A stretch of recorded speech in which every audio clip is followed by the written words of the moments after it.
ગૌમૂત્ર અને ગૌમૂત્રની અંદરથી પૈસા મળી શકે। જેમ ગોબરની અંદરથી 1 રૂપિયા કિલો ગોબર આપવા માટેની શરૂઆત આપણે કરીને આજે 5 પ્લાન્ટ નવા થઈ રહ્યા છે। દેશી ગાયના ગૌમૂત્રમાંથી ઝરણમાંથી 5 રૂપિયા લીટર લઈ શકાય। અમે ગણિત કર્યું તો દૂધના પૈસા મળે છે, એની સાથે સાથે ઝરણના પૈસા મેળવતા ખેડૂત થાય।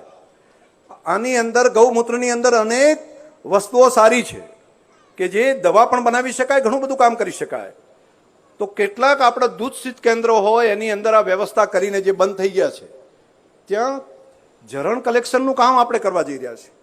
તો રાધનપુરનું દૂધ શીત કેન્દ્ર છે એની અંદર અમે નિયામક મંડળે નક્કી કર્યું છે કે એક વખત ટ્રાયલ બેઝ ઉપર ત્યાંથી આ કામને આગળ વધારીએ અને દેશી ગાયનું ઝરણ લઈ એમાંથી ઘણી બધી વસ્તુઓ બનાવી શકાય એવું છે।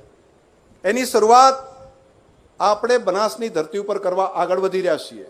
તો એક અને એ તૈયાર સક્સેસ થાય તો જેમ ગોબર ગેસ દાવામાં કર્યો અને બધી જગ્યાએ કરીએ છીએ એ જ પ્રમાણે આ કામને પણ આપણે આગળ વધારશું।